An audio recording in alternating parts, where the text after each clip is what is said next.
pakai suminin salam masan kan boleh sermon 2 November adinga achai na ding sei thedi kahong omjen ka kipain tolai program ahong tam thimin chi achun haptakid hi hong ki bol zolo mai the ai in chi choi jong le a he thim dingin ki go hitin tunil ha a i bible chang diu in simpayeng kate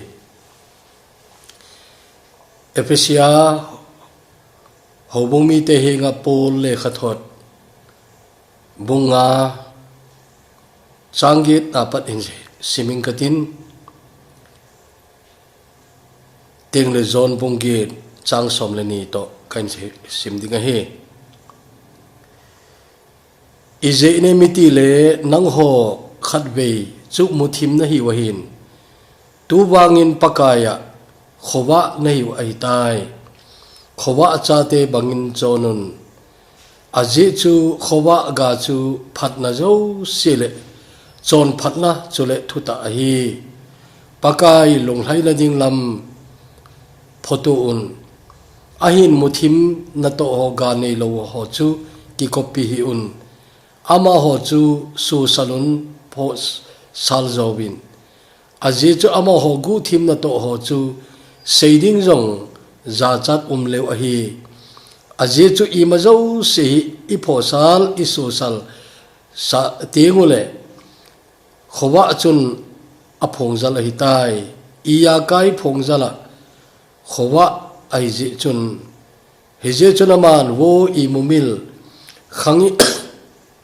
khangin chule athila akunin thodo in chuteng le Christian nangma na salwa dinga hi ati rombungit chang som le ni hije chun jisu na zawa keima wa noiwa kahi kanung eizu yachu muthima wale lowa hinawa chu amudinga hi ati pathini na thuthing ibon chawa dingin phathe ibu pitaw hen khowa chate banga chon dinga hi thu tuni kan sei kut ai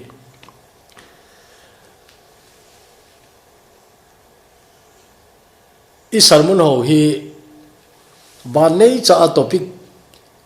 ki bol zo hi point a phar dong ria pathini lungsunga akoi bangbanga kan sei dinga hi en tulai Christian in kho hi tambe ta yong chu ka sei hi tai ai tuni hin khowa chate chon na ti hi atha ai ngai to ki diwi ka dein he che rom bung gi chang som le ni hi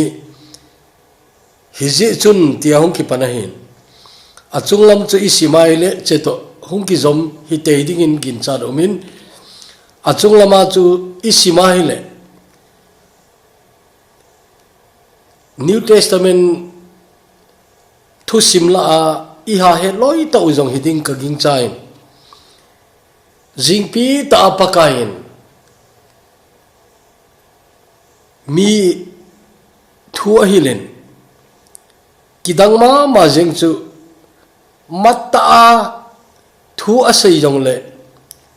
mi ho a henga hu he hidi chun hiche jingka jong hi ipakai ji suin matta in mi an hilin mi jong chu tam ta hi na ki mu in chelai hin ala chelai ta hin thil ki dang ta khat hang umine he che chui piami ti ai le hitai ki sunai dang thu sun ho le farisi hon azon peta ki mando no mei khat ain kayun alailung adin saun atinai he chenu menu hi aum di dan chu ga he jing the khat umine he mi jing pi ta jong min pathin thu ngai no ma pakai azot sau layun ama chu jing pi ta azon pe na hung ki man ki ti chu a kho hle jing ne adin mun ding chu he jing thei khat umine he ai tu ni hin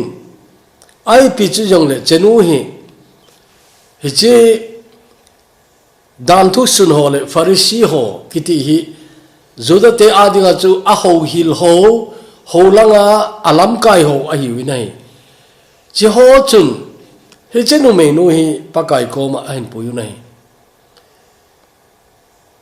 pathin tu se hon avel vel a sei saula na za di ka ging chain hi che jing ka che nu me nu an pui na je hui khat choi le chenu go te ding ti lampang sanga hi pakai amat theina diu he che chu lampi a ho lo hin chia chu ching thei ta in chalak ta in ti mai ute lungjong chu agelu a ching ta tam tan alungelu asu tu hi dinga hin cha chun pakai ko ma chun he che nu me nu hi mosi dan thu dung zia chu hitai thu apu hi ama hi songa se li ding che chu mosi dan thu a thu akipi ai nang iti na gelam tin an ang dong nei nang man iti na gelem aung dan chu hi che lai ta hi zoda te hi rom te no ye umai bin chia chun thil khat hen cho pakai jisu in sebli un mosin thu pi ai ngal le sebli un ti tale a seli diu che chu rom government in ipida nang hon hita chu rom ki vai hom na hlut lo yela na seli je ham tin hindong taleu nazar jisu ki tipa hin sebli un ati ai ama ka do oi ati diu na cha jo pakai modinga akoi he sebli hi un tilela hi cha chu a in pi sangwa a sanhedrin wa chu athu atangut ki diwe aje chi pam tile ama hi mosi sangalin jo ham mosin seli digatin mosi dan thupi aman asu ke the ham ama thu nei zo ham na tiai an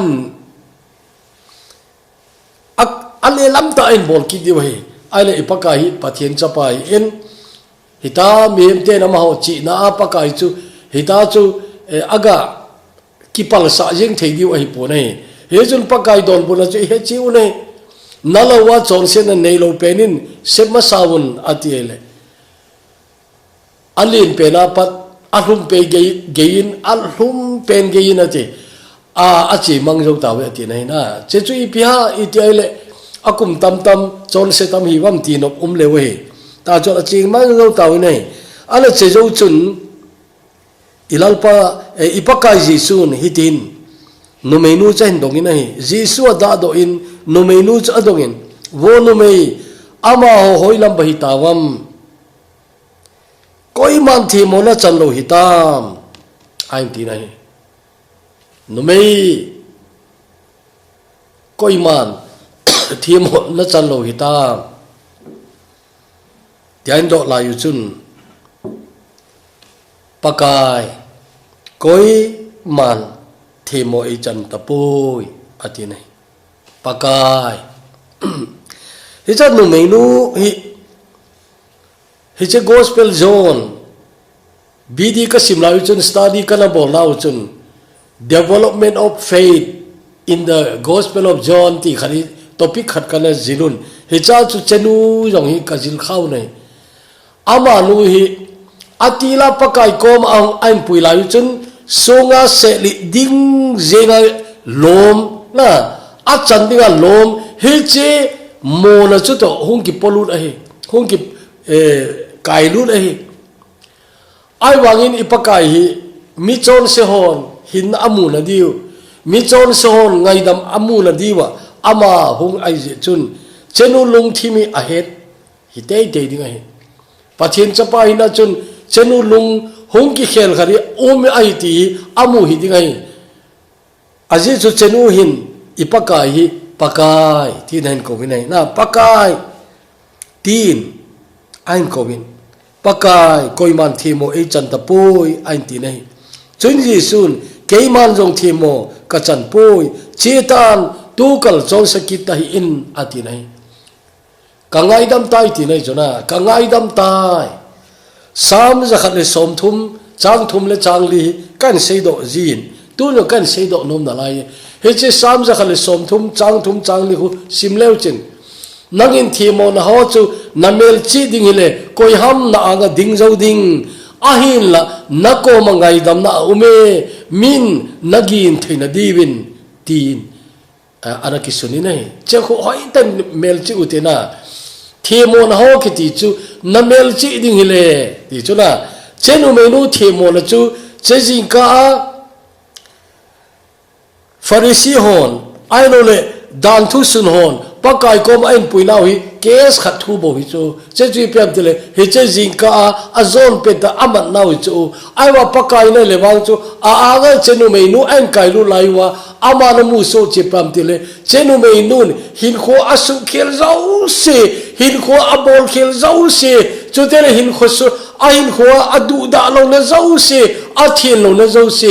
a chon se na zau se jo pakai na bon chana mu ala chenu ya awang phana thimoi te alang khala machun gel wang sit ta jo bangai aji chui pem ta azon pe na kiman ti hai ain la tuni merchi diu khachu azon pe na kiman ki tingala pasal ki puilo hai pasal pa chu ki puilo hai che chui le khang thua in wenwai le hi chei achi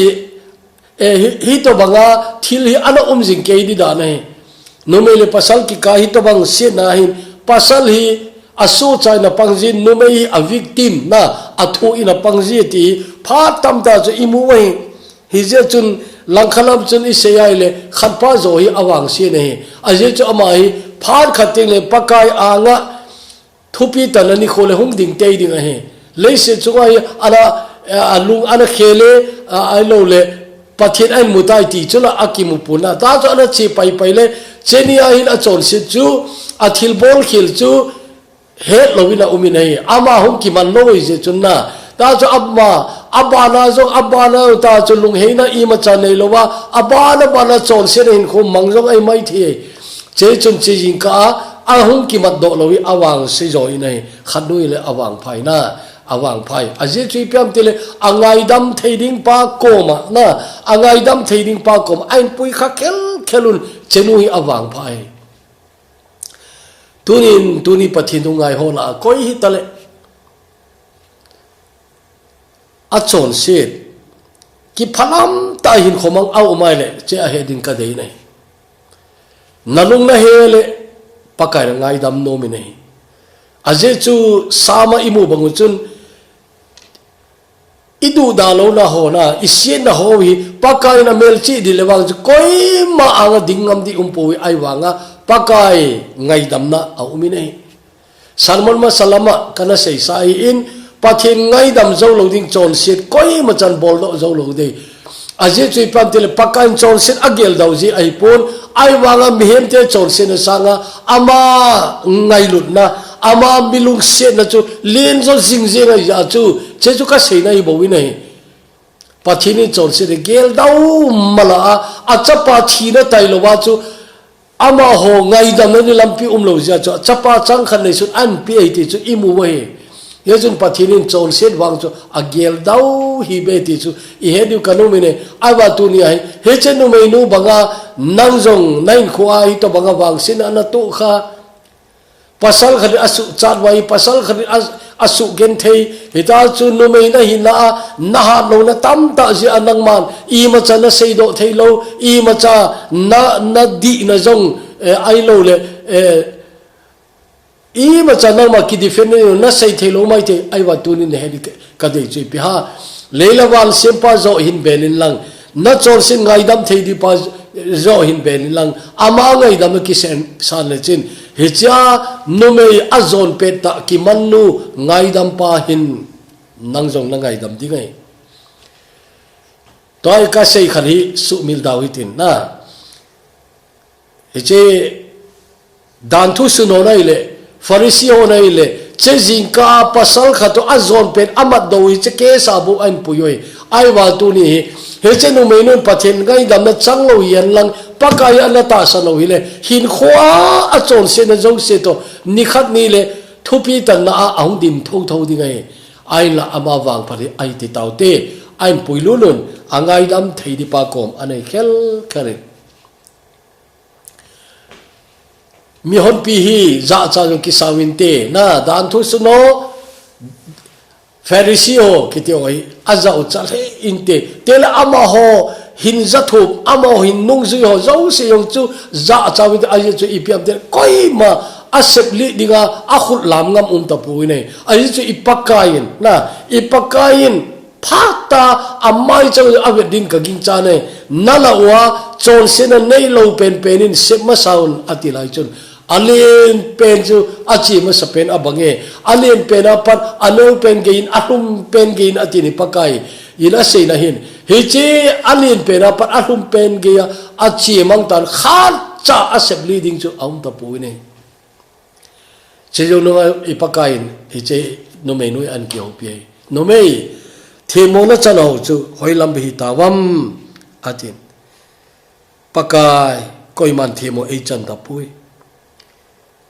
ipakain chahin hiti chahin ein sei pi ta ne keiman zong themo ka chan ta pui an eche nu me nu lung heina along chimi amu hi te te ding ati achuti lo le eche nu me nu ai eche ni kho ai aung ki la do po po le eta zo abana zong ki di pasala mu to zong ki dinga ama in khomang dinga hin e to bang lung chim chu nei le pakai ni che a sei lo ye le ngai na aila alung chim choi tan chenu lung sunga ki si na lung he na ta be aum ta ti pakai amu hi te ding che chun keima no thimo ka chan poi chetan aina tu kalwang chon sakita hi in ati nei chenu thu simi aban he ta puwe na aban he ta puwe aban ki hele ain khoju ki hel te ni ngai aje choi pam ti le pakai muthima kona akau do ai tain muthima kona hong po do pakai ngai dam na achana khowa cha apathinin pakai ama hi che khowa cha hi na chu api ta ding ngai che zo chun ama nu to ki ka thu chu aung ki chai zo chun hi je chun ti nong ki panin hi je chun jesu na zawa te chu mipi na jingka azowa hi che thu umba sanga mipi hon tam ta athu se ngai umeu ti imu che we na che ho chu jing di we hi che Pharisee to pakai ki don bu na pakai le hi che no me no ki don bu na abol cha ama hoin a her so ke di we ta chun khip chit chana koi ma cha pau po yong lo di we khip chit chana ananga ji we ana cha chun no me no ko me che thu a sei jo chun mi pi ko ma hi che thu a thu sei an su jo hi din gin cha lo me hi je chun Jesu na zawa keima wa noi wa ka hi kanung ei zo ya chu muthima chu wa le lo wa hin la wa chu amu ding hi ati nai na ye chun koi le Krista chu akisim tha ai alui ho chu abeitan ve na tha ai tai ati hu Korinthon ni bunga chang som le sagi Christian zo sin he tek te ka gin cha ren che choi ana che Bible cha ho I ha he be se jo a igel da wam ka he poi ai wa ga che khoni ma yo se sei che ni nai na alui ki chai te te di pathin cha di ta hin kho chun alui ki chai te te di atha te te di tele muthima ko lo po do te te di khowa a chon te te di khowa cha te banga chon di ti tu za nei chom cha kan sei gur ai he so tu ni ngai tu tin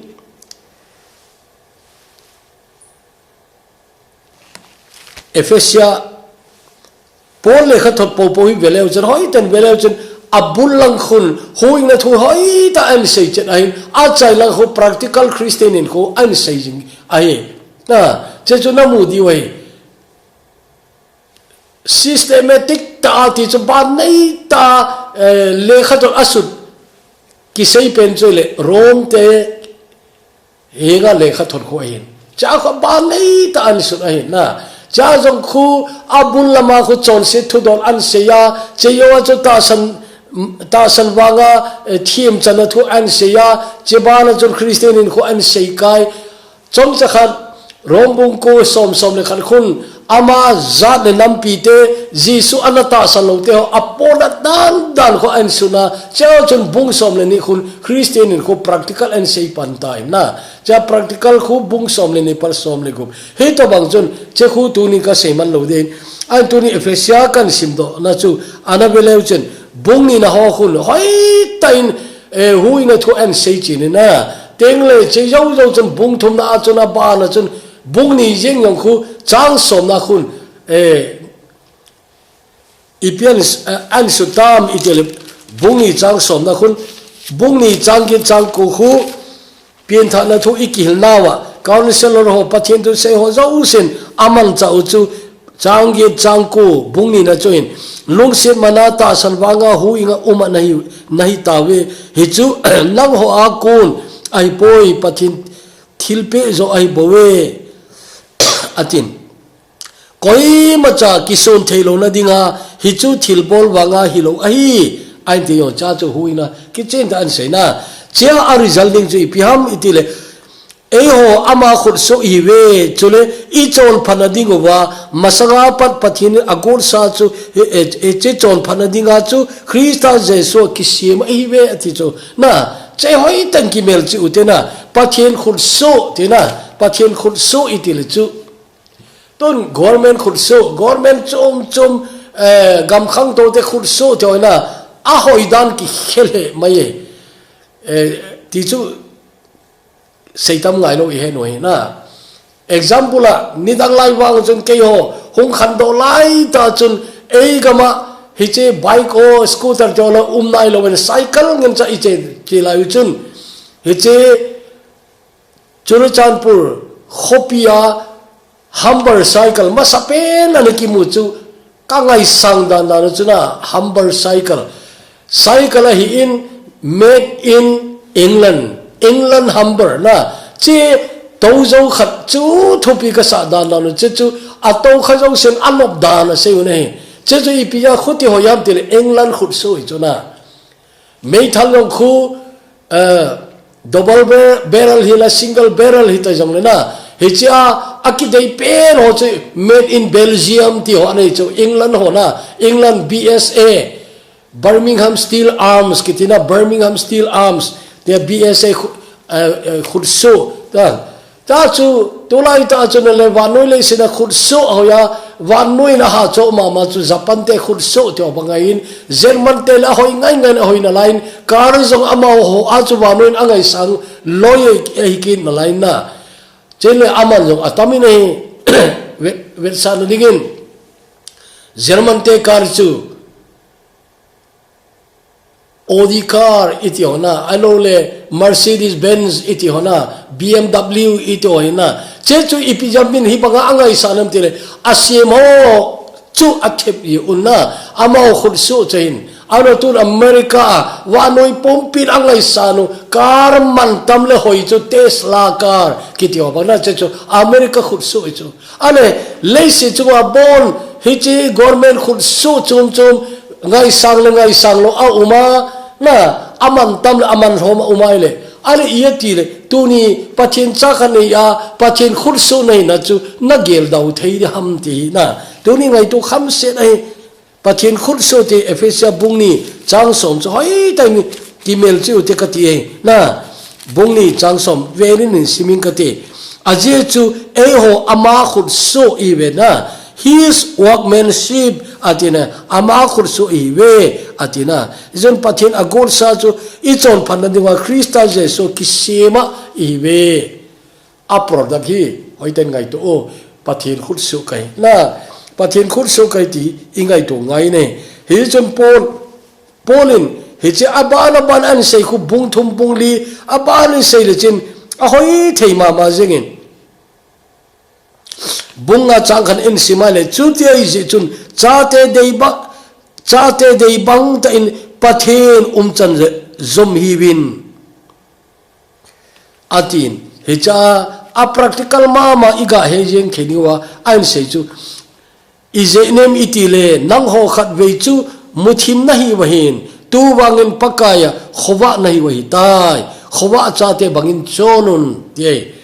yachun pole khatoroi akichi mama khachu masanga chu hito bangna na hiwin tun hiti na hitawin na masanga chun hito bangna na hiwin tun hiti na hitawe yachun tuana din mu hiti ai ta yachun tuana din mu ki pum khela ai ta na muthima kola khowa ki kodo athia kola hinna ki ko lut hechu na ita yachun nitin na chondi danu chu khowa chate banga na chondi ai ta ti in hichai acp wahi he jon tunin chei kho tai ngai tu hitin